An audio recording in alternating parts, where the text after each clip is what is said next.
My name is Andrae Alexander, and in this presentation I want to demystify the process of learning how to play the piano for the purpose of accompanying yourself, be that a live performance, recording session, or songwriting session, and I want to share with you the steps to get you there.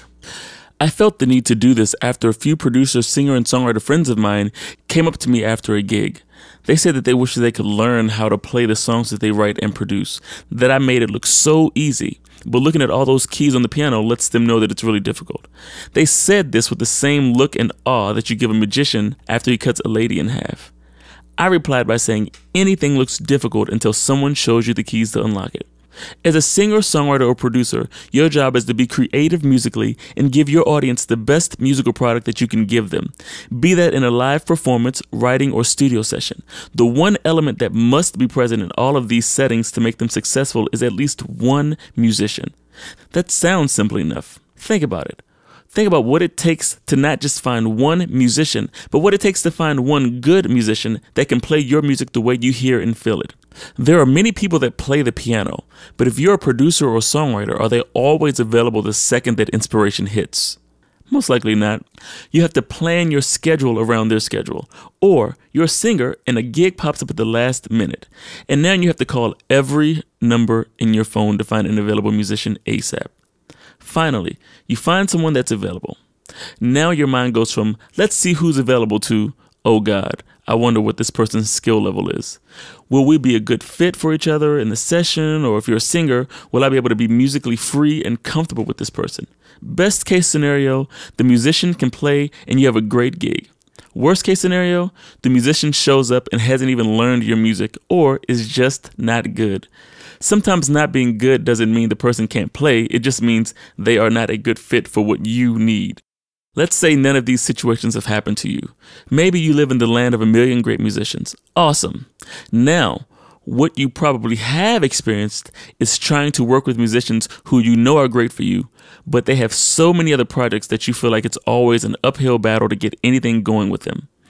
I've even heard some people talk about trying to get some of the musicians who work with the who's who of the music industry to take them seriously is another issue that they deal with. There are other successful singers, songwriters, and producers who have a great group of musicians that they deal with on a regular basis. The issue these individuals have is slightly different. They have what appears to be all the success that others desire. However, looks may be deceiving. Musicians cost money. Money that most creative people don't always have access to. When you hire a band, there is usually a MD or musical director that communicates to the band in musical terminology. These musicians have the gift to understand the musical desires of a singer, songwriter, producer, and say it in such a clear way that it gets great results. Most singers and songwriters, producers included, feel pressured with the amount of energy that they have to give out and put towards so many other things that aren't even dealing with them being creative yet. I want to take a few moments and give you some advice that will take some pressure off of you. If you want to eliminate the hassle of finding a piano player at the last minute, be able to have sessions or gigs whenever you want, not have to spend so much money on hiring a musician to communicate to other musicians for you, learn to play the piano and tell them yourself. To do this, all you have to do is learn to play chords in a pattern that sounds musical, then practice to get results. It's that simple, those three things. It's not that simple, Andrae, you may say. If you can, at least for the next few moments, tune out the people that say learning the piano is difficult, and let me show you how just focusing on these three things will give you success. Okay, so let's demystify the keys on the piano. First of all, a traditional piano has only 88 keys. I know it may look like a million keys to some of you, but please know a piano only has 88 keys. Some keyboards may have less than 88. Some rare pianos may have more than 88, but 88 is the standard number of keys for a piano. Now, even though there are 88 keys, there are only a few notes that you need to know. Just like the alphabet starts with the letter A, so does the notes on a piano. It goes from A through G and then repeats again. For example, A, B, C, D, E, F, G, and then A, B, C, D, E, F, G, again over and over again. It's really that simple. So let's focus on the three simple steps that will have you playing the piano in a short amount of time. They are very simple. Learn to play the different types of chords. Learn to play those chords in the most popular chord patterns. Learn how to practice to get results. So let me say it slower. in a more complete way. Step 1. Learn to play different types of chords. Playing chords sounds hard, but it's not hard at all. If you start with the C on the piano and play every other note for the next 2 notes, you should be playing a C, E, and a G. That is a C major chord. If you were to take the middle note and move it to the nearest black note, or down a half step, as we say in musical terminology, you will now be playing an C, E flat, and a G. This is a minor chord. Let's play the first chord again, and now add a B to this chord.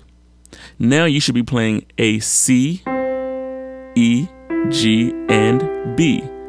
This is called a C major 7th chord. It's not difficult to learn to identify and play chords. Some of you may be asking, how do you know when to call it a 7th chord? Let me show you that before I move on. If you play the white keys on the piano from C to C, you will be playing a C major scale. If you count the notes from C, the low C being 1, the D being 2, E, which is 3, F, which is 4, G, which is the 5, A, which is 6, B, which is 7, you notice that B is the 7th note in the C major scale. So, when you're asked to play a 7th chord, all you have to do is play a C major chord, which is, of course we know, C, E, G, and add the 7th note. It's a 7th chord, which means add the 7th note, which is B. Easy. Step 2. Learn to play the most popular chords in patterns.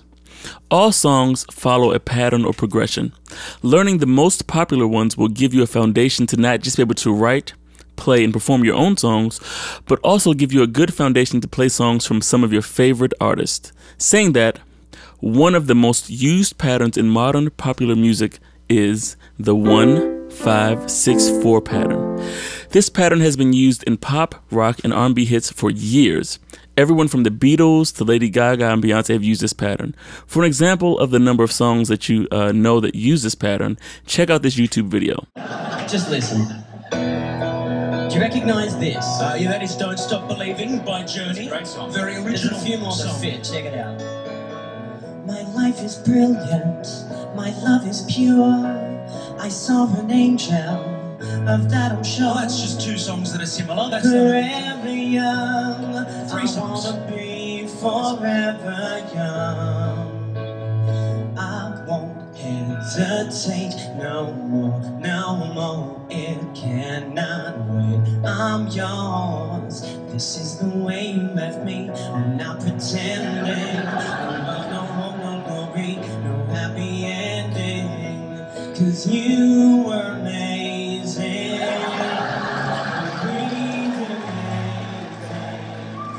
If I could, then I would. I'd go wherever you will go. Feel the love tonight, and she will be loved. Yeah, she will be loved. The pictures of you, pictures of me, hung upon your wall for the world to see. 'Cause I can't believe without you, when I'm gone at your feet, you let your tears. Am I not pretty enough? Is my heart to Double time. Double time. when I find myself in times of trouble, Mother Mary comes to me. Sometimes I feel like I don't have a partner. That's the way it's gonna be, little Little darling, You go riding on the horses, yeah. no woman, no crime. It surely is a dream. I come from a land down under. Once a jolly swagman When I come take me or when I come around,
Take only what you need.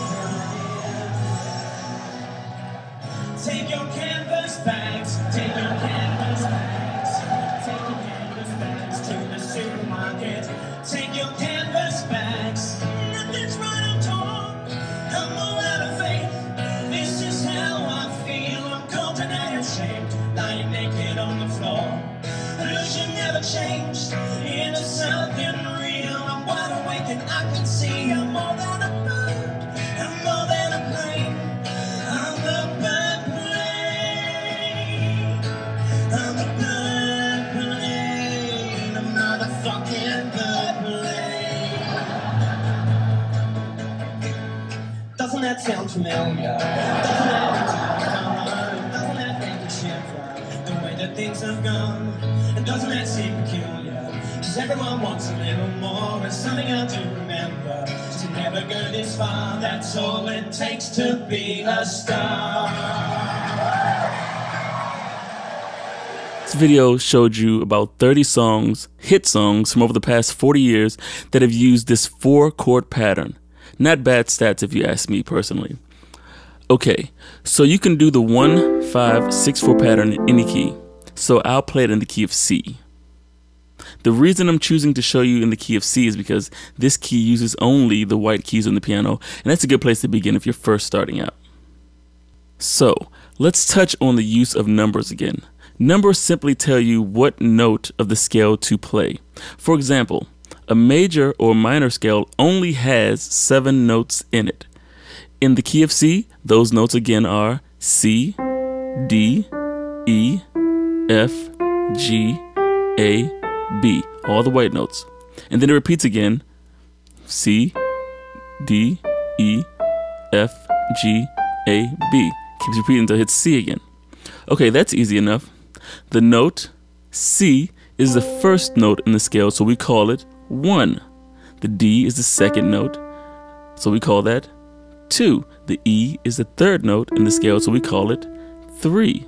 And so on and so forth. So, to play the 1-5-6-4 pattern, you have to play the 1, which is C, of course, C major. Then the 5, which is G major. Then the 6th, which is A minor. That's because a major for A would actually have to play a C sharp. C sharp is not in the C major scale, so you're only playing white notes. You see? So that's considered a minor scale, minor chord. So the 6th, which is A minor, and the 4, which is F major. Again, this is one of the most used progressions in all of modern pop music. As a producer, songwriter, or artist, this is always a good place to start when making your hits. No need to reinvent the wheel. So let's move on to step 3. Learn how to practice to get results. Just like with anything else, you have to practice to get better. You need to practice the things that will take you in the direction of achieving your goals. Maybe you want to be able to play the music you hear, be it major chords or even more complex patterns, and then be able to perform them when you want, be that on the stage or in the studio. Some people get deterred from learning the piano because of visions of some 95-year-old woman standing over them with a ruler, making them practice for hours. That's a funny visual, but not quite so true. The good news is, if you practice correctly, you don't need to practice all day to achieve results. Once you know how to practice, half the battle is already won. So as you see, none of what I've said is magical. Anyone can learn to play the piano the way they want. These steps are simple and easy, but the truth is it's flawed. Not the process of learning to accompany yourself. You can go to any website for piano and learn chords, patterns, and progressions. What's not being taught is how to practice the piano to get the quick results and add subtle nuances to help you sound like a professional. Everybody talks about chords and chord patterns, but no one is telling you exactly how to practice to get results. It's hard to find information on learning the piano that is not trying to turn you into Mozart. The information that you really want and need is information on how to play and practice the piano for the style of music that you create. You need to have a plan of action that is right for your needs. You may want to play really full gospel chords or simplify them and play pop. There are so many progressions and patterns out there. Where do you begin in learning the patterns that are good for your style of music? When I say what's good for your style of music, what I mean is there are certain things that are stylistically correct. For example, jazz chords are typically more full, with colorations in them like 9s and 13ths, sharp 11s, cool things like that. Typically in pop music, you don't have any of those altered chords, flat 9s and flat 13s, those types of chords. So when I say stylistically correct and learn how to play in your style, that's what I mean. What are the things that are typically played in your style of music? So you need to have a plan, and I want to help you make one. A plan that is tailored to whatever your musical needs are.